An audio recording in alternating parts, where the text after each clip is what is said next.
경제하는 사람들의 마음을 읽어보는 호모 이코노미쿠스입니다. 여행은 상상만으로도 언제나 즐겁습니다. 이번 설 연휴에도 해외여행 계획 세우시는 분들 계실 텐데요. 지난해에 비해서 해외여행을 떠나는 사람들이 무려 7,000%나 늘었다고 합니다. 이런 분들을 위해 준비했습니다. 똑똑한 여행자 보험 가입법. 김현우 행복자산관리연구소장과 짚어보겠습니다. 네, 소장님 안녕하세요. 네, 안녕하세요. 여행 가시려나 봅니다. 이 주제 갖고 오거든요. 저는 못 가고요. 지금 말씀해 주신 것처럼 이번에 이제 해외여행 떠나시는 분들이 많다고 해서 한번 준비를 해봤습니다. 사실 뭐 집 밖을 나가면 이게 변수의 연속이라 네. 만약에 돌발 상황에 대비해서 여행자 보험을 가입을 해야 되나 말아야 되나 이거 고민하는 분들 많은데 가입하는 게 낫습니까? 별일이 있겠어 하면서 그냥 안 해도 됩니까? 저는 개인적으로 무조건 가입하시라고 말씀을 드려요. 무조건. 왜냐하면 이제 보험을 가입할 때 보험료는 우리가 예상이 되지만 보험을 가입하지 않고 나가서 발생하는 뭐 병원비라든가 뭐 다른 손해들은 사실 예상이 불가능한 거잖아요. 물론 넘칠 수도 있으나 그런 차원에서 봤을 때는 적은 돈을 내더라도 보험료를 내고 이제 가입을 하시는 게 맞다. 가입하는 게 낫다면 배워봐야겠네요. 네. 자, 여행자 보험이 일반 보험하고 다른 가장 큰 차이점은 뭡니까? 일단 비슷한 점을 말씀드리자면 우리가 일반적으로 가입하고 있는 실손보험 있죠. 병원 가가지고 쓴 치료비에 대해서 일정 한도별로 이제 비율별로 보상을 해주는 해외에서 쓴 치료비도 그렇게 보상을 해주는 게 여행자 보험의 가장 큰 특징이고 네. 여기에 이제 추가해가지고 해외에서 물건을 도난당하거나 아니면 파손당했을 때 그에 대한 손해를 보상해 주는 것 네. 또는 뭐 극단적인 경우에는 납치나 아니면 범죄 피해 이런 것들도 보상을 해주는 보험이 일부 있긴 합니다. 그러면요 하나씩 알아볼게요. 네. 해외에서 내가 아프거나 네. 혹은 다쳐서 병원 신세를 졌다. 그럼 그 치료비를 뭐 얼마까지 보상을 해줍니까? 여기 보험사마다 상품마다 조금씩 다른데요. 이 보통 보험사별로 뭐 3가지로 구분해서 나누고 있습니다. 그러니까 네. 명칭은 조금씩 다를 수 있는데 화면에 보이시는 것처럼 뭐 실속형, 표준형, 고급형 이렇게 나눠놓는 게 일반적이고요. 네. 그거에 따라서 실속형은 조금 적은 한도에서 병원비를 보상을 해주고 고급형은 물론 보험료가 비싼 대신에 많게는 뭐 5천만 원까지도 이 한도 내에서 병원비를 보상해주는 경우가 있습니다. 그러니까 예를 들어서 병원비가 뭐 6천만 원, 7천만 원 나왔다 하더라도 네. 저 한도까지만 해주고 나머지는 내 돈으로. 맞습니다. 그래서 그런 정도의 이제 부담을 생각을 하셔가지고 예. 3가지 중에 하나를 고르시는 거죠. 만약에 사망했을 경우는 어떻게 됩니까? 사망했을 때는 요것과 별도로 네. 이제 가입에 대한 금액별로 뭐 1억이나 혹은 뭐 몇백만 원 수준에서 나오는 것들도 있고요. 그건 이제 네. 별도로 정액으로 보상을 해주고 있습니다.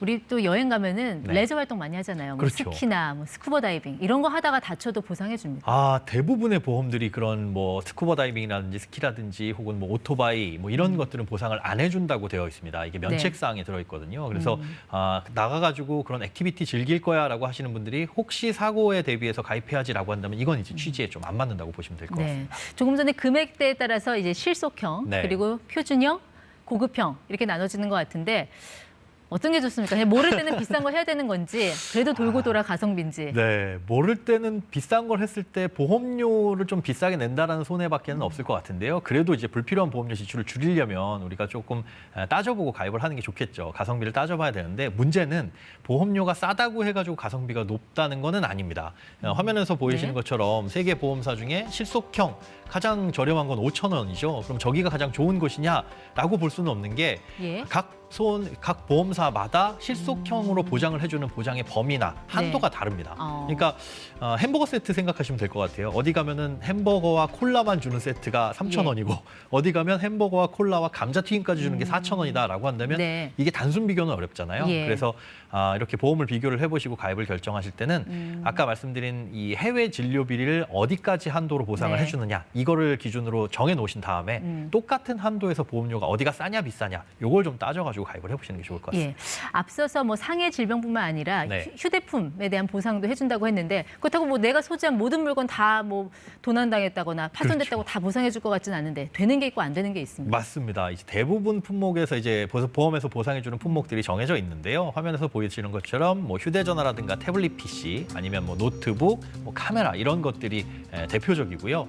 보상해주지 않는 품목들을 보면 이제 지갑에 들어있는 신용카드나 현금 이런 것들은 사실은 증빙할 수가 없잖아요. 예. 그래서 이런 걸 잃어버렸다고 한다면은 보상이 불가능하다. 뭐 유가증권이랑 항공권이랑 이런 것들도 마찬가지로 네. 도난이나 아니면 파손을 예. 당했다고 하더라도 보상을 받기는 어렵습니다. 도난과 파손을 언급하신 걸 봐서 분실했을 경우는 보상 못 받는 것 같아요. 맞습니다. 정확한 지적이신데요. 단순 분실인지 이게 도난인지 확인이 어렵잖아요. 그래서 역선택, 그러니까 보험 사기를 저지를 수 있는 부분이라서 단순 분실은 경우는 보험사에서 보상을 해주지 않습니다. 그래도 뭐 분실당하고도 뭐 도난당했다 이렇게 하는 블랙 컨슈머들도 있을 수는 있겠네요. 그럴 수도 있어서 실제로 작년 2022년에 금감원에서 기획조사를 했는데 이를 통해서 발각된 보험 사기가 20억 원이 넘습니다. 그런데 반드시 발각되니까 네. 혹시나 나쁜 마음을 먹으시고 단순히 잃어버렸는데 도난이다 이렇게 하시는 일은 없어야 될 것 같습니다. 여행 중에서 가장 머리가 하얘지는 순간이 휴대전화 도난당했을 때. 자, 이런 경우에 여행자 보험으로 얼마까지 보상을 해줍니까? 워낙 고가잖아요. 요즘 그렇죠. 휴대전화가. 요즘에 뭐 100만 원 넘어가는 휴대전화도 많이 있는데 이것도 보험에 따라서 다르고 상품에 따라서 다릅니다. 그러니까 파손을 당하거나 아니면 도난을 당했을 때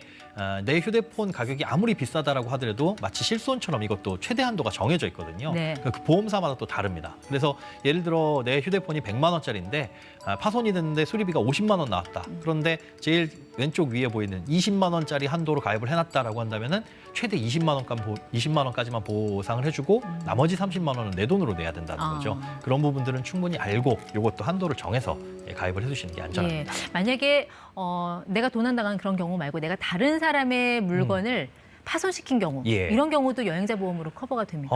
일부 보험에는 그런 특약들도 있습니다. 그러니까 타인 배상 책임 보험이라고 해가지고 남의 물건을 망가뜨리거나 이렇게 예. 손해를 입혔을 때 혹은 신체상의 어떤 이 손해를 입혔을 때 사고를 입혔을 때도 보상을 해주는 것이 있는데 네. 이게 국내 보험에도 가입돼 있는 경우들이 있어요. 뭐 흔한 일상생활 배상 책임 네. 이런 게 국내 보험에 가입돼 있다고 한다면은 굳이 여행자 보험에 특약으로 가입하시진 않으셔도 됩니다. 자, 이 보험은 여행자 보험은 언제 가입하는 게 좋습니까? 보통은 이제 아차해서 이제 네. 출국 직전에 공항에서 많이들 가입을 하잖아요. 네네. 이렇게 하는 거랑 미리 준비해서 가입을 하는 거랑 뭐 차이가 있습니까? 차이가 있기는 있습니다. 그러니까 보험료 차이는 사실은 거의 없다고 보시면 될 것 같은데 어차피 출국 날짜는 정해져 있으니까요. 네. 하지만 개시일이라는 게 있습니다. 그러니까 보험을 가입한다고 해가지고 바로 그때부터 즉시 보호를 해주는 건 아니거든요. 효력이 바로 발생하는 게 아니다. 맞습니다. 이 화면을 보면서 설명을 해드리자면 자 21일 토요일에 여행자 보험을 가입했다라고 한다면 그 토요일 아침에 가입했다고 하더라도 실제 보험의 효력이 발생하는 건 22일 00시입니다. 그러니까 네. 그 다음 날 0시부터 보험이 개시되기 때문에 요거를 따져보자면 여행 일정에 맞춰가지고 우리가 먼저 네. 가입을 해둬야 되는 거죠. 그러니까 21일에 내가 출국을 한다라고 한다면 아무리 늦어도 전날 하루 전날. 하루 전날에는 여행자 보험을 가입하셔야 되니까 네. 만약에 이번 설 연휴 기간 동안에 어딘가를 가신다라고 한다면 출발하기 전 네. 무조건 가입을 해두시는 게 안전하다고 볼 수 그럼 있습니다. 보장 기간은 일단 집 밖에 나서는 순간부터 도착하는 순간까지 어떻게 돼요, 정확히? 그렇습니다. 이게 여행이라고 한다면 우리가 사실은 마음이 들뜨는데 현관문을 나서는 순간부터 여행의 출발이라고 볼 수 있잖아요. 실제 여행자 보험도 현관문을 나서는 순간부터 보장이 개시가 되고 그리고 네. 들어올 때까지 이때가 이제 보장 기간입니다. 예. 그걸 보험사가 어떻게 알아요 할 수가 있는데 가입을 할 때 언제 집에서 출발하느냐 이 시간도 다 적어놓도록 되어 있어서 네. 그때부터 보장이 개시된다고 보시면 됩니다. 집에 돌아올 때까지 아무 일 없이 그냥 무사히 오면 제일 좋겠는데 네. 해외에서 다치고 와서 국내에서도 계속 치료를 받을 일이 생겼다. 네, 네. 이런 경우에 내가 미리 가입해둔 실손보험이 있으면 네. 실손보험에서 받는 혜택 그리고 여행자 보험에서 나오는 혜택 이 두 가지 중복으로 다 받을 수 있습니까? 중복으로 2배로 받을 수는 없고요. 이것도 비례 보상을 합니다. 그러니까 병원비가 예를 들어 500만 원 나왔다라고 한다면 여행자 보험에서 반, 실손보험에서 반 이런 식으로 이제 네. 비례 보상을 하기 때문에 한도에 따라서 조금 다를 수는 있으나 두 가지를 동시에 가입했다고 해가지고 네. 2배로 받을 수 있는 건 아닙니다. 그러면 보험 가입해서 나 돈 벌었네 하는 일은 없을 거란 얘기네요. 네, 여행자 보험 절대 같은 없습니다. 경우는. 네. 네, 알겠습니다. 이 여행자 보험도 특약 같은 거 되게 많잖아요. 예. 여기서 좀 걸러내야 되는 특약 같은 거 있으면 좀 알려주세요. 사실상 좀 전에 말씀드린 것처럼 국내와 이제 중복이 되지 않는 것들이 있으니까 일상생활 배상 책임 이런 게 가입돼 있다면 나가가지고 타인 배상 책임 보험 이런 것들은 가입 안 하셔도 되고요. 예.